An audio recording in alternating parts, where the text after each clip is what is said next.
financially, emotionally, and physically as well. So to discuss the important issue of reopening of the school, we have here Mrs. Rashmi, who is the principal of DAV school. Welcome to the show, ma'am. Thank you, Dr. Sadia. Thank you for inviting me here. Thank you very much. So, Mrs. Rashmi, you will not believe that whenever I have spoken to the students, and whether the child is of 5 years age or 15 years of age, whenever I ask them that is it fine with them to learn online or do they want to go to the school? So far, I have received 99% answer that yes, they want to go to the school.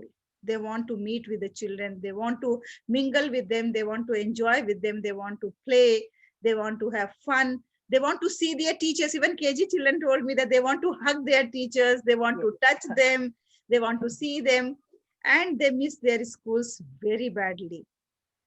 And it's not 1 month or 2 months or 1 week or 2 weeks. It's complete.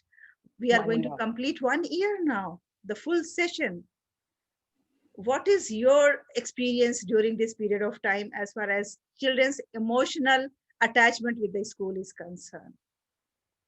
Dr. Sadia, I think that is an experience that even I'm having whenever I do speak to any child of my school, whether it is online or offline. Their interest in joining back and getting back to the school is very, very fervent. They, the having a look at the building makes them nostalgic. They want to get back to the school because I presume that schools are not. I think this has been reinforced now very strongly that schools are not just learning places, they're also places where a child socializes, where a child learns skills, where a child learns how to interact with their peer group. They also learn how to behave in a group. They learn team building. They learn a lot more things that may be deliberately taught or non deliberately achieved or acquired whenever a child is interacting in the school environment. This 1 year has been very, very difficult, especially for these children. As a school, I think we had this discussion with you, Dr. Sadia, before also, that as a school, probably we have done our utmost to continue with our teaching and learning. But somewhere, I personally believe that maybe it is not 100%. Maybe there is some amount of learning gaps left. And this learning gaps are left probably in the academic sphere, but I think huge gaps are left off in the socialization sphere. When a child comes to school, he or she interacts with his fellow friends and also with their teachers or the seniors of the school. They learn to imbibe a sense of time, that is, learn discipline. They learn how to cooperate with each other when they're in the playground, they're during the break time, when they're preparing for some program of the school. So there are many incidents, occasions where they are interacting, and probably this socialization is an important and integral part of their mental well-being and social well-being. So that is certainly, there is a big gap in that aspect. Thank you very much for sharing your wonderful thoughts on this. And this is the same feelings we also have. The students are now, initially, I found my nephew and nieces, they are school children. My children are grown up, so I don't have my own children's experience, but I have the experience of my nephews and nieces. So initially, they were very happy that in the morning there is nobody to make them go to the school early in the morning, 6 o'clock, and like that. They were having quite fun time. But then gradually, after 1 month, and then after 1.5 months or 2 months, they all started feeling that going school is a blessing for them, and going school is really refreshing for them. And almost 10 months passed, they are still at home. There is no socialization, there is no games. We can understand that the situation was such that it was essential to take such decision by the governments.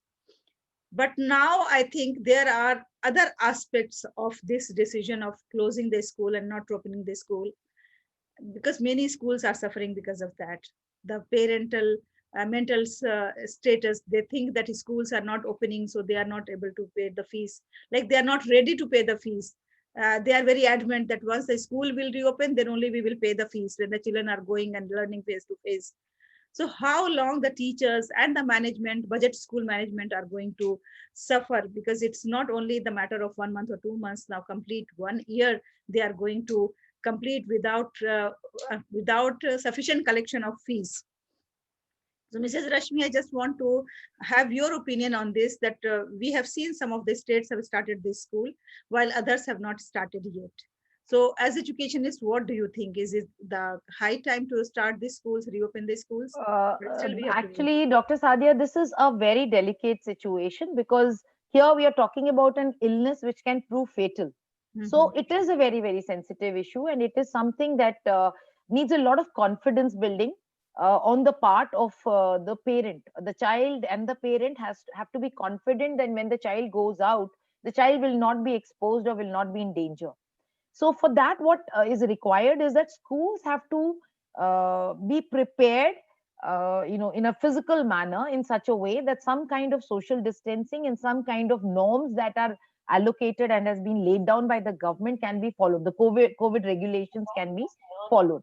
So for that, I feel the schools need a lot of finances. It's not easy to cater to all the required things, of social distancing and how many children can come in at one time. The schools have to undergo a complete upheaval, when it comes to transportation, when it comes to how they're meeting at the reception, what is going to be the playground schedule, what is going to be their classroom schedules, what kind of break are they going to have. Because I remember, I think yesterday's headline said that children are finding it very difficult to be in school where they're not sharing textbooks and neither lunch boxes. So it is a very, very challenging thing. It is very difficult for schools. I'm glad that you picked up that, you mentioned that particular topic. It is very, the schools are in dire needs. I used to be a very, very financially sound school once upon a time, but according to the Delhi government, we have not been able to increase our fee structure since the last 6 years now, and we are still charging the 2015 fee charges. And whatever reserve we had, whatever over the years, it is over now, it's spent. So now, even me, despite being used to be one of a very good financially strong school, I'm unable to pay 100% salary to my staff even till date. So it is an issue. And naturally, parents are also right when they say we will not pay transport charges, we will not pay annual charges, we will not pay developmental charges because my child is not going to school. But they forget the fact that this building is closed, but the rest of the things in the school is on. And when your teachers are taking classes 100%, I think they deserve the salary also to be 100%. But the problems that all schools are facing is really becoming acute. And if I'm not mistaken, many small schools are on the verge of closures. So Yeah, this yes, is you a are right. big problem that Delhi schools specifically are facing. I don't think other public schools all over the country are facing like that. Even NCR is not having this kind of an issue, but only Delhi schools are facing. Somehow we become the draconian demons where I don't know how much of extra charges we have been taking and how many hidden things that we have done, and we become overnight, millionaires by running schools. But that's not the thing. The purpose of having a good school is to create students with a difference. And I think that option, that parents have that option, the parent have the option to choose where they're going to send their child. They can You send are their right. child to a government school, they can send a child to a budget school, they can send a child to a private school, they can send a child to a hostel school, wherever, boarding school, wherever. It's according to the parents, this thing. When I walk out onto the road, or when I want to have a good meal, I can stand on the roadside and have it on a dhaba, or I can go to a five-star hotel and pay 10 times the amount of that particular plate and eat. The choice is mine. It is not something to be forced. Now that when you have entered your child into the school, creating such issues is something that is not very, very welcoming. So that's worrisome, and that's not healthy for the school environment. And we all are getting affected by it very clearly. Yes, yes, Mrs. Rashmi, I can understand.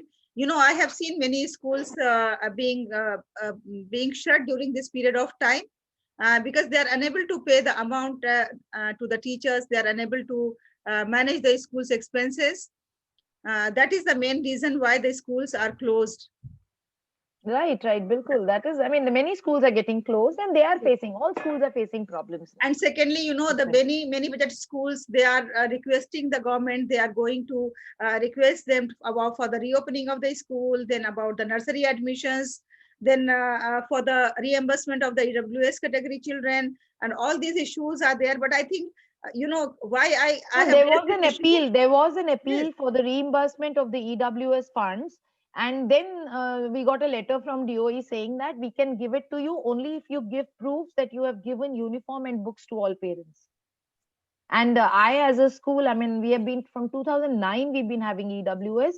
And till date, I haven't received a penny from EWS funds, not a single penny from EWS funds. So these are very very disappointing and very disheartening things, which are putting a big question mark on the whole concept of education. And I belong to a DAV organization. It is a philanthropic organization. It's not something, and our fee structures are not so high. And what is worse is, my school is 33 years old. January 23rd, we'll complete 33 years, and the number of staff that I have, out of that almost 80% of the staff are confirmed staff members, and you know what is the salary structures of these people. yes. So how do I meet my establishment cost? And just because 4 years ago I had some crores of rupees, I'm being hanged for that and not being allowed to increase my fee. So I really don't know. It's a blatantly wrong position taken by the government, and uh, how do we counter it? We really don't know. It's a big question mark, and there are organizations who are fighting for us. We are a part of Action Committee. We are a part of NPSC. They're all vocal about all this, and this is a big question mark. And coming to the point of reopening of schools, no decision is being taken even now. I feel that some amount of liberty should be given to schools. You can put a deadline that you will not invite more than these number of students, or you can say that you call 10th and 12th, because I think that class needs some amount of cajoling and offline exams and offline teaching and coaching. So that is not being done, and we are also not, we don't have that kind of Yes, liberty yes. to invite them we have over. we have we have our a viewer with us who is of the same opinion, Ali Rahman, and he has shared the same concept of reopening of the school, saying that schools should reopen because if the children are safe from corona in park or in restaurant and parties, then naturally nothing wrong in this school, because those same children are now visiting the malls, going to the parks, they are playing, they are attending the parties, because everything is now open, Yes, except everything is open. except entertainment and Yeah. like cinema halls and educational institutions. So I was also surprised sometimes that now education has come to that level, like Level. entertainment level. The education has come. Yeah, And I why I like have that. raised this issue in my show, because a few days before I was discussing with a doctor, and Mhm. the doctor has and then before that I was discussing with the lawyer in the same show about some legal rights of the children and all. So they mentioned that when the government has taken care of the doctors well-being, when the government has taken care of doctors well-being in many ways, and that is a good sign, because in corona they have proved themselves that they are the soldiers. But similarly, the teachers also have proved themselves that they are the soldiers. They have not stopped educating the children. The schools are closed, but the education is not closed. And overnight, But they have that learned so many things. acknowledgement is missing. That Yes, acknowledgement that teachers have contributed and teachers have stood by all this is something that is missing. That's sorely missed. yeah, And I do that's feel true. bad about it. And if in any country, if the education sector is neglected, that is the sign of that country is not progressing. Because first of all the developed countries we have seen that they pay due regards and respect and remuneration, not only regards and respect, not only kind, but in cash also. They pay to their teachers, and even higher than other professions, and then Right. only they are on the path of Absolutely. on Absolutely the correct. path of development and the progress. Absolutely Okay, correct. so now, Rashmi ma'am, some of the states have already opened their schools. Like to my knowledge, Jharkhand has opened the schools, and then Maharashtra and Haryana, Haryana, and I think Kerala also. Kerala also. Yes, yes. So how the schools are managing over there, how they are ensuring that the Dr. corona Sadia, is I not. really don't know what is the actual ground level situation, but I have seen a few, on Facebook, and I have seen it on WhatsApp also. I don't know, I can't trust what is being circulated, but I have seen that there are cases which have come up. Now, whether this is genuine news or fake news, I'm not very sure. I'm not very sure what is the condition of, I mean, what is the genuineness of this news. But they say the number of cases have come up. But I'm really amazed that how come in no other gathering COVID cases come up? There are Kisans sitting on rally from almost so many days, 1.5 months, I think, and not a single corona case has come in from there.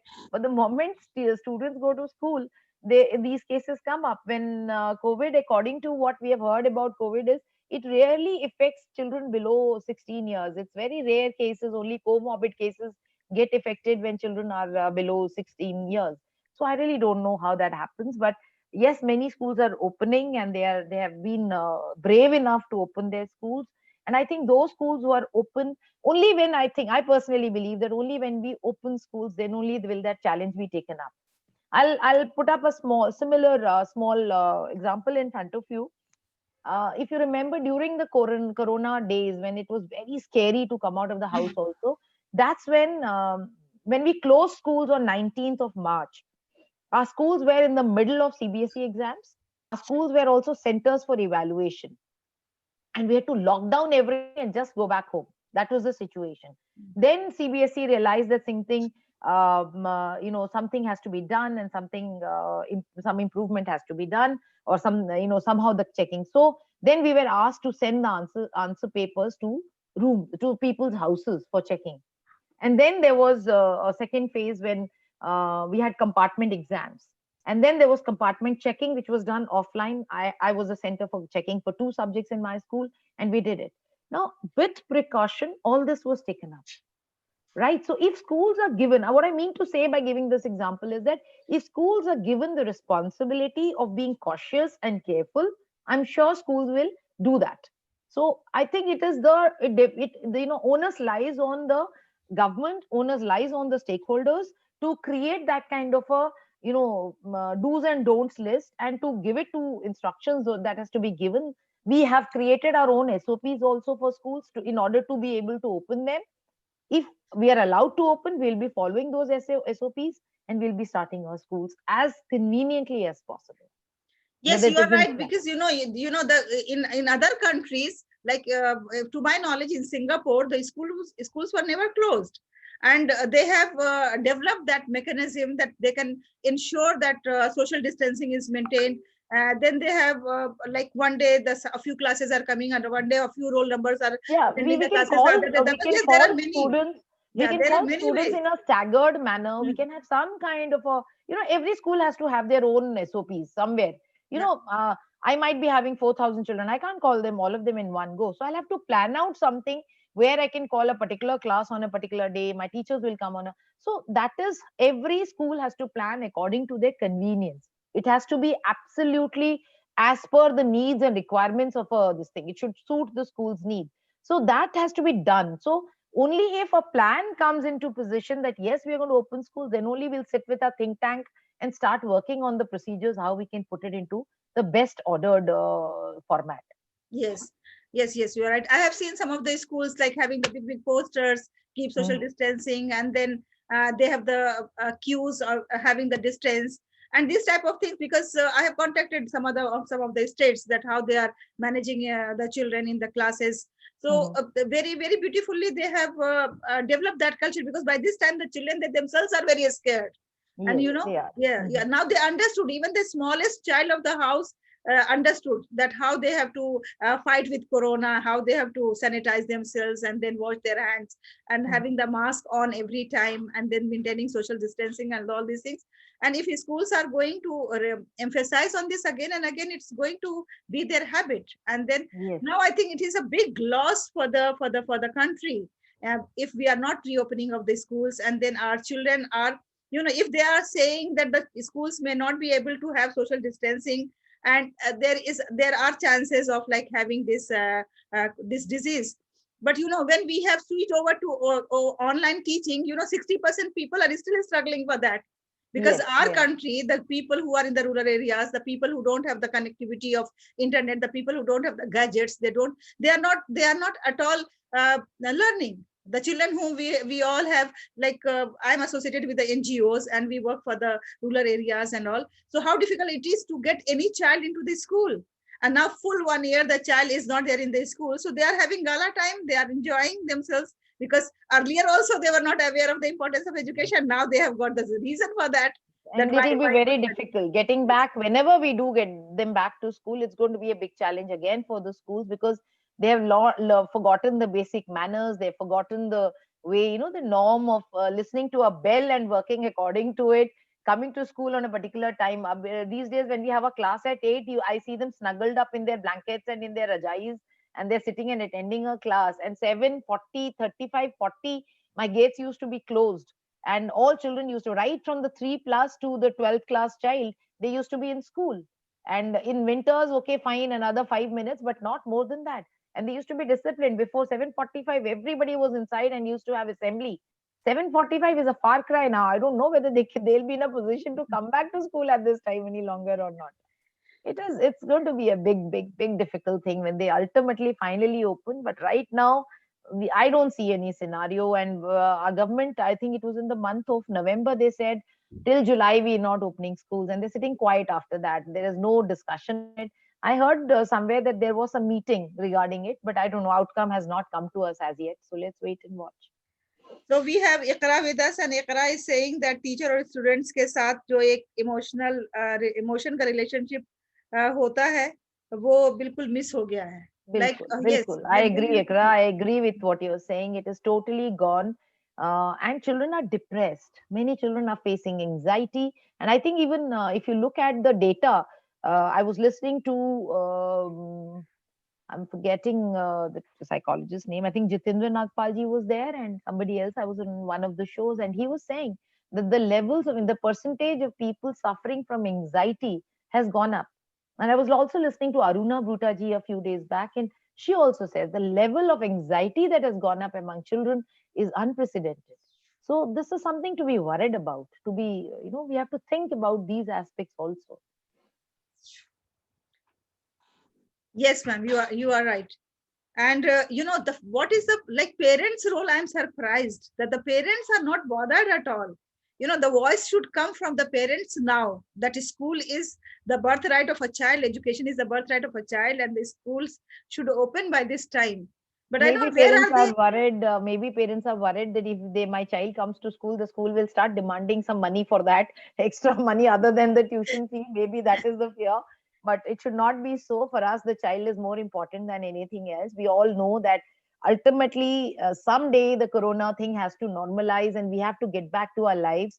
And maybe it is not exactly the way it was before March 2020, but with differences, even with restrictions, our life has to get back to normalcy. We cannot, man is a social being. We cannot live in isolation. And I know that people are going out. There are many parents who even inform us that my child is not going to attend an online class, and they send us an application. We are going out to Jaipur for 15 days or something like that. Even my staff members are going out. They're attending marriages. Everybody is socializing. With restrictions. There are marriages happening with restriction. People wear a mask over their best outfits, but they Yes. do attend the weddings, and there you are socializing. And if we can do that responsibly, I think students can come to school also with a lot of responsibility. Yes, you are 100% right. Life cannot stop. The show must go on. Go on, and exactly. and there is no like immediate solution for this situation is going to be with us until unless we get the vaccine, and then we have to see that how effective is the vaccine, and then after that only something we can ensure. So I think from this platform we also have to have the like very strong appeal that at least the school should reopen with so many like limitations, whatever conditions they want to have it. Let them give to us. Let them give to the principals, the management, the teachers, and they all will be ready, because they are so frustrated sitting at home. Even the teachers, they are thinking that there is smartness when they used to early Yes, morning, get yes. up and then go. I mentioned, I don't know, Dr. Sadia, if you will agree with me, I was mentioning this to one of my staff members. I was talking to them, I mean, few people who were there at school a few days back. I told them, I said, I suddenly realized that even, I mean, I don't know whether teachers have felt it themselves or not. I personally feel the fact that we get up in the morning and we come to our school, you know, teachers have their own groups in the staff rooms, they have their own groups in the, as friends. And when a person who is also managing, is a homemaker also, and also a professional, you know, there are many things that happen in the home which creates a lot of frustration. But probably when a teacher comes to school and she meets her colleague in the staff room, or she shares a lunch pack with her staff, probably that is also a situation where a lot of her stress is dissipating. You know, if she, Yeah. a lot of stress has gone away, it goes away. And now when they're at home and they're 24/7, they're at home, they have to manage school also, because the school responsibilities cannot be ignored. So they're managing school also, they're managing homes also, they're managing relationships also. It is difficult for them. I have my own staff also coming and discussing with me that they are facing anxiety. So it's not just students, I have teachers also who are facing anxiety. And probably this anxiety was there also before, but it used to be released when they used to come to school. They used to be so busy till 2 o'clock. They were at school, you know, all the home, the issues were all away. But once they were in school, they were enjoying themselves working, and they were going back in a good mood. And now what is happening is that they are 24/7 at home, so everything is piling on them also. So even Yes. teachers are having that Yeah, kind of yeah, you are 100% right. I agree with you, because going to the school is the greatest stress buster for some of the teachers. I it's have fun. personally It's realized, yes. I miss that you know, chatter. The children come in with school and then non-stop talking that they have, and so much of discussions. You meet them at break, you meet them during the chutti time or in the morning time, and they are so full of energy. They're beaming faces.